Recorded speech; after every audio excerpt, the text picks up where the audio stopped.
की तुकाराम मुंडेंचा टी हा आता टायगर मुंडेचा टी झालाय। आता एक तुकाराम मुंडे खरं तर एवढं चांगलं ते काम करताय की त्यांना तर 3 वर्ष तुम्ही ठेवलं पाहिजे।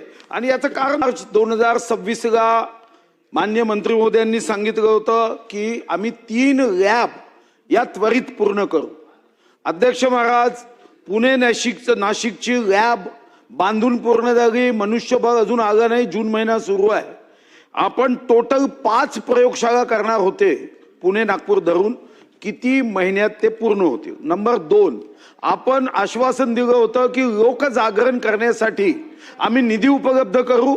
टीव्हीच्या माध्यमातून भेसळ किंवा तत्सम जे दूषित गोष्टी घडताय त्याचं जनजागरण करून किती पैसे तुम्ही आता या पुरवणीमध्ये किंवा मुख्य बजेटमध्ये केले। नंबर 3, अध्यक्ष महाराज, कोर्टामध्ये फास्ट ट्रॅक कोर्टाच्या माध्यमातून निर्णय देऊ असं सांगितलं गेलं। फास्ट ट्रॅक कोर्टाची किती निर्मिती तुम्ही केली? आणि मुख्य मुद्दा पदभरतीच्या बद्दल तुम्हीच बैठकीत आम्हाला सांगितलं की 11 लक्ष प्रतिष्ठान आहे, 1100 कर्मचारी लागतील। आता 1100 कर्मचाऱ्यांपैकी आता हे खरं आहे की तुकाराम मुंडेंचा टी हा आता टायगर मुंडेचा टी झालाय, म्हणून मागणी केली जाते की 3 वर्ष त्यांची बदली करू नये।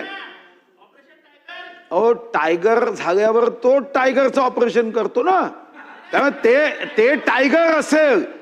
हो, जितेंद्र आव्हाड थोड्या वेळ येताना मग डिस्टर्ब करता। अध्यक्ष महाराज, सन्माननीय मंत्री महोदयांना माझं स्पेसिफिक आहे, हे खरं आहे की जगातली सर्वात स्वस्त गोष्ट कुठं आहे? महाराष्ट्रात। ती म्हणजे गरिबांचं जीवन, यापेक्षा स्वस्त असू शकत नाही। हे उत्तर वाचल्यावर आपल्याला जाणवतं की तुम्ही काय स्टरलाइज सर्जिकल ग्लोव्ह सुद्धा जमिनीवर ठेवता। म्हणजे एखादा माणूस आजार दुरुस्त करायला गेला ते हे ग्लोव्ह वापरून जर तुम्ही त्याचा पोटाला चिरफाड केली तो त्याच्यानेच मरायचा। आणि म्हणून मंत्री महोदय, तुमचं खातं हे इतरांपेक्षाही माझ्या दृष्टीने महत्वाचं आहे।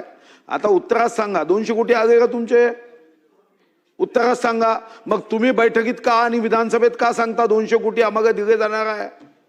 आता वित्त विभागाचा आता 97,606 कोटी 40,39,000चं बजेट आहे। तुम्ही सारी उत्तर द्या, महाराष्ट्र पाहतोय 13 कोटीचा की तुम्ही कशा पद्धतीने या भेसळ होत आहे। आता एक तुकाराम मुंडे खरं तर एवढं चांगलं ते काम करताय की त्यांना तर 3 वर्ष तुम्ही ठेवलं पाहिजे। आणि याचं कारण दुसरंही सांगतो, तुकाराम आणि नरहरी हे गुरुबंधू म्हणलं गेले आहे, हे माहित आहे की नाही? नसेल माहित तर सहयात्री आध्यात्मिक क्षेत्रातील, आता भेसळामध्ये सहयात्री व्हा। मंत्री महोदय, चला मंत्री महोदय उत्तर द्या।